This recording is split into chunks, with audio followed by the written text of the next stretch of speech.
Imaginez que vous êtes en pause déjeuner et que vous avez envie de quelque chose de rapide et facile, mais soi-disant sain. Vous ouvrez une boîte de thon, vous préparez un sandwich rapide et vous en prenez une bouchée. Le goût vous est familier, savoureux, satisfaisant et riche en protéines maigres.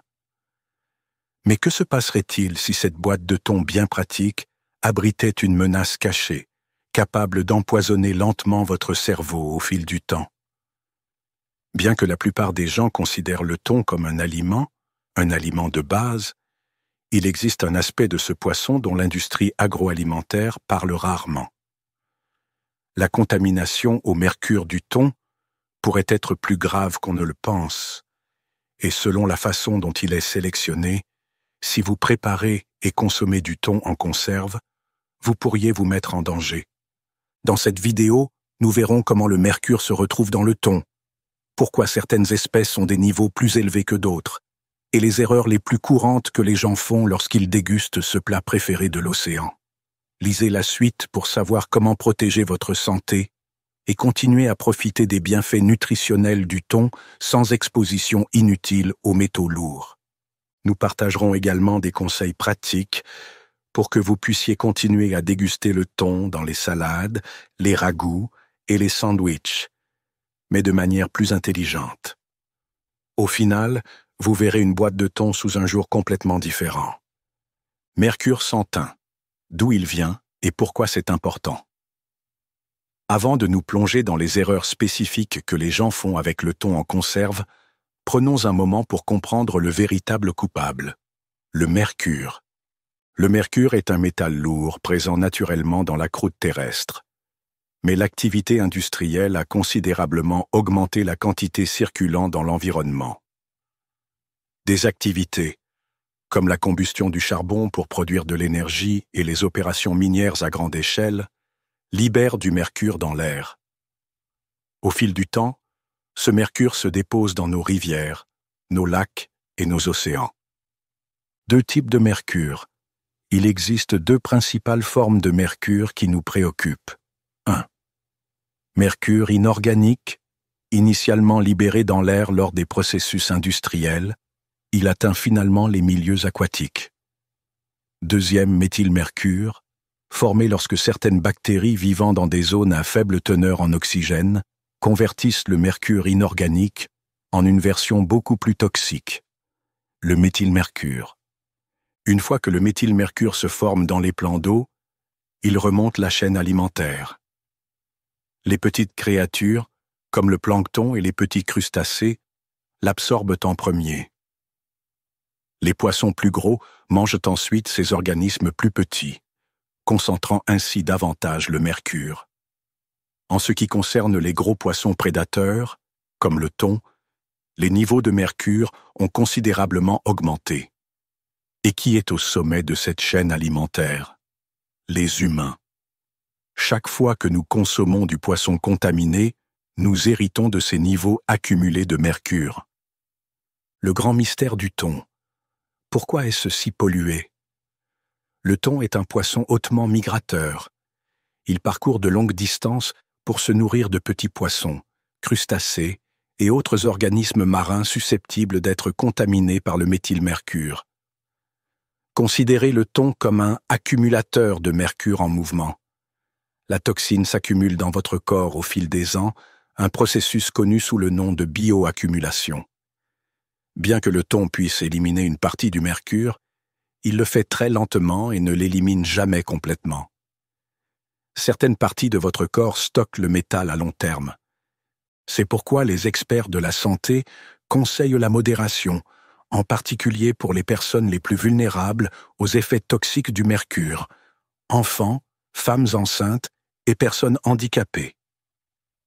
Les personnes souffrant de troubles neurologiques ou cardiovasculaires existants présentent un risque plus élevé. La surexposition au mercure peut interférer avec le développement du cerveau des enfants et des bébés à naître, tout en affectant également le système nerveux des adultes. Les 4 plus grosses erreurs avec le thon en conserve. Maintenant que nous avons vu comment le thon devient une éponge à mercure, Concentrons-nous sur 4 erreurs critiques que les gens font souvent avec le thon en conserve. En évitant ces pièges, vous serez beaucoup mieux protégé et pourrez continuer à profiter de cet aliment de base pratique du garde-manger. Ne pas connaître les différentes espèces de thon. Dans votre supermarché, il peut être difficile de trouver facilement du thon. On trouve de nombreuses espèces de thon sur les étals, souvent simplement étiquetés « thon » ou « thon pâle ». Cependant, le type de thon que vous choisissez est très important pour prendre en compte votre exposition au mercure. Examinons les 3 principales espèces que vous êtes susceptibles de rencontrer. 1. Le thon listao, Katsuwonus pelamis, souvent appelé simplement thon pâle en morceaux ou simplement thon. Ce petit poisson ne vit que 2 ou 3 ans.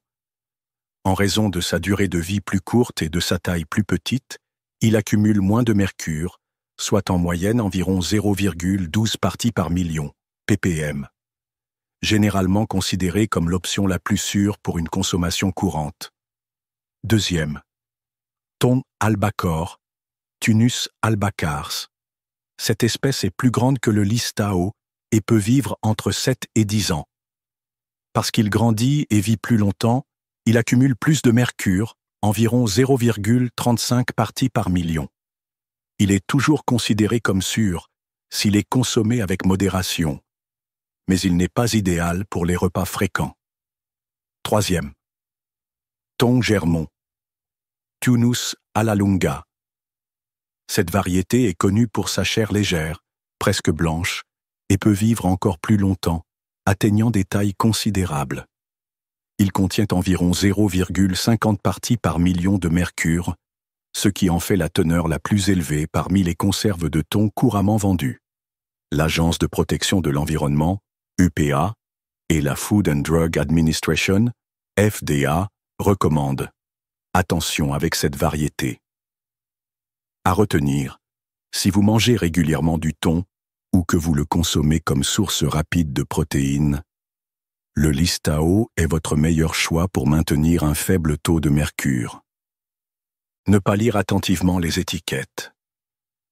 Même si vous êtes conscient des problèmes liés au mercure, il est étonnamment facile de faire une erreur à l'épicerie si vous ne lisez pas attentivement les étiquettes. Certains produits affichent fièrement le thon pâle, tandis que d'autres se contentent de l'appeler thon, sans plus de détails. La transparence varie selon les marques. Mais prêter attention aux petits caractères peut protéger votre santé. Lorsque l'étiquette indique simplement « thon », il y a de fortes chances qu'il s'agisse de listao, l'option la plus faible en mercure.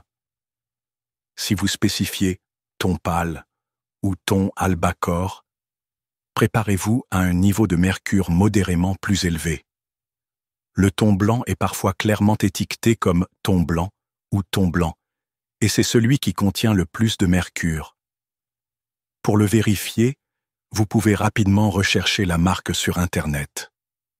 De nombreuses entreprises indiquent les espèces exactes qu'elles utilisent. Si vous ne le trouvez pas dans le package, vous pouvez consulter leur site web ou appeler le service client pour savoir quel type de thon se trouve dans la boîte. Conseil de pro. Alternez également les poissons. Pensez au saumon, riche en oméga 3, aux sardines, riches en nutriments et peu coûteuses, aux maquereaux, pleins de graisse saine, ou à la truite, saveur délicate, teneur minimale en mercure. Avec de la variété, vous obtiendrez une plus large gamme de nutriments et réduirez la probabilité d'accumuler un excès de mercure provenant d'une seule espèce. Consommation hebdomadaire excessive de thon.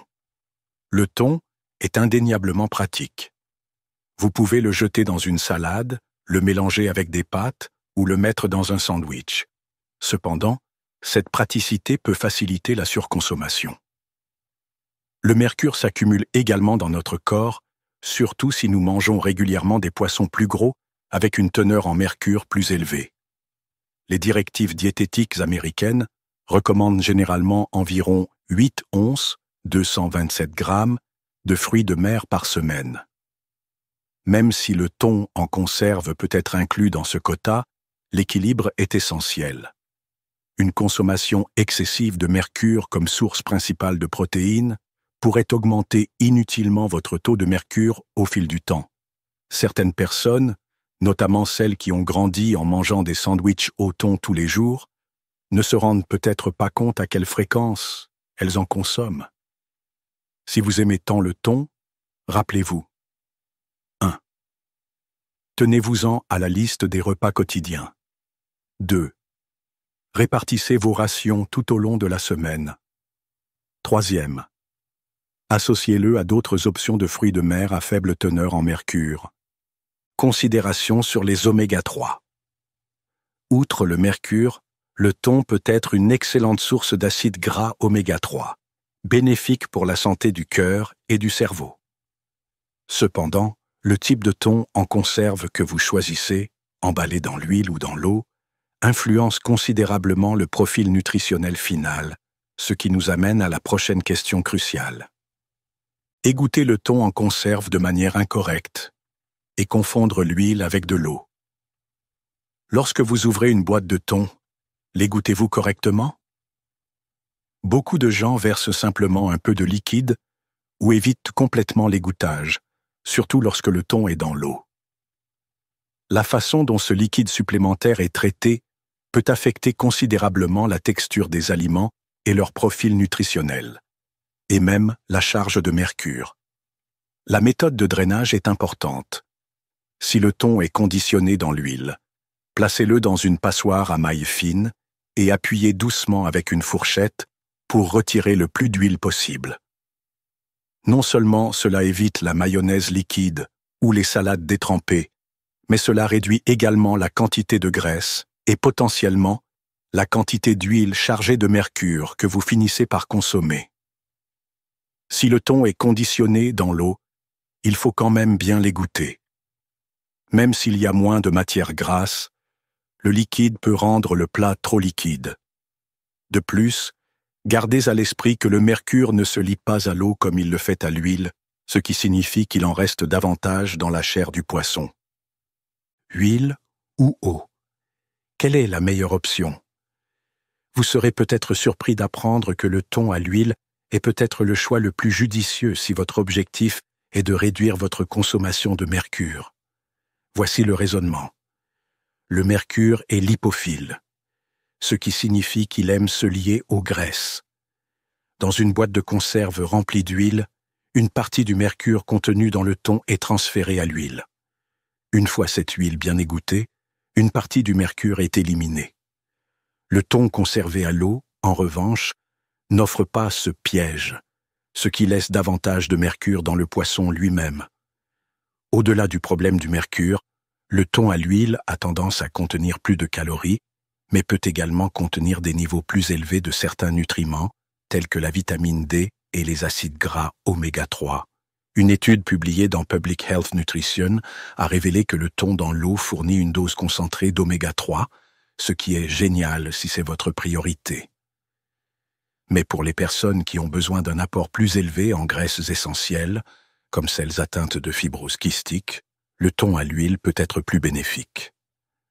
En résumé, emballé dans l'eau, contient moins de calories et de contenu direct en oméga 3, mais plus de mercure est généralement ingéré, car il reste dans le poisson. Emballé dans de l'huile, il contient plus de calories, mais il peut aider à éliminer une partie du mercure lorsqu'il est bien égoutté et peut fournir des graisses supplémentaires, à la fois oméga 3 et oméga 6. Anecdote de la vie réelle. Une alerte sanitaire qui a changé une habitude. Considérons le cas de Lisa, une employée de bureau très occupée qui trouvait plus facile de préparer un sandwich au thon en conserve pour le déjeuner tous les jours. Depuis plusieurs mois, il commence à ressentir de fréquents maux de tête et une fatigue inhabituelle. Au début, elle a pris cela pour des symptômes de stress, mais une analyse sanguine a révélé plus tard des taux élevés de mercure. Après un examen plus approfondi, Lisa a réalisé qu'elle avait été...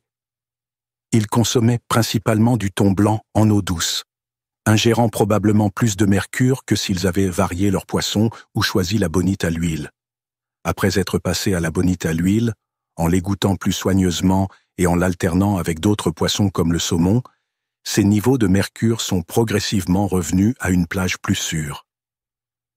L'histoire de Lisa met en évidence à quel point des routines apparemment innocentes peuvent contribuer à des problèmes de santé au fil du temps. En apportant des changements simples, comme choisir les bonnes espèces et faire tourner différents types de fruits de mer, vous pouvez prévenir les problèmes avant qu'ils ne surviennent. Conseils et astuces pour une consommation de thon plus sûre. 1. Alternez vos choix de poissons. Si vous aimez les fruits de mer, ne mettez pas tous vos œufs dans le même panier, ni toutes vos protéines dans une seule boîte de thon. Essayez également les sardines, le saumon, la truite ou le maquereau. 2. Contrôle des portions. Limitez votre consommation totale de fruits de mer à environ 227 grammes par semaine conformément aux directives. 3. Concentrez-vous sur les espèces. Recherchez le thon listao, étiqueté thon pâle en morceaux ou simplement thon, si vous prévoyez d'en manger fréquemment. 4. Bien égoutter.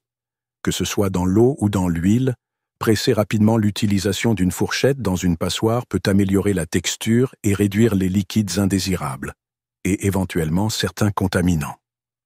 5. Lisez les petits caractères. Familiarisez-vous avec vos marques préférées et vérifiez les informations des espèces sur Internet et confirmez exactement ce que contient chaque boîte. Note nutritionnelle supplémentaire. Le thon est riche non seulement en protéines, mais aussi en minéraux essentiels, comme le sélénium, le magnésium et le potassium. C'est une source de plusieurs vitamines B et de graisses saines. Mais n'oubliez pas que le profil nutritionnel exact peut varier selon l'emballage et la préparation. Par exemple, si vous mélangez du thon avec de la mayonnaise ou du fromage, vous ajouterez des calories supplémentaires et des graisses saturées. Si vous l'accompagnez d'une salade de légumes frais et d'une vinaigrette légère, vous augmenterez votre apport en vitamines et en fibres, le mercure et le cerveau. Les inquiétudes concernant le mercure concernent son impact possible sur le système nerveux. Le méthylmercure peut agir comme une neurotoxine, ce qui signifie qu'il peut interférer avec le fonctionnement et le développement normaux du cerveau. Les jeunes enfants et les femmes enceintes sont particulièrement vulnérables, car même de faibles niveaux de mercure peuvent affecter le développement cognitif, les compétences linguistiques et les capacités, la motricité d'un enfant avant et après la naissance. Le mercure et le cœur.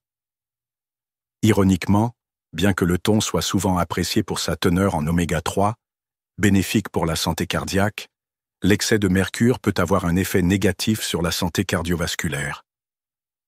La modération vous permet de bénéficier des bienfaits cardioprotecteurs sans surcharger votre corps de mercure.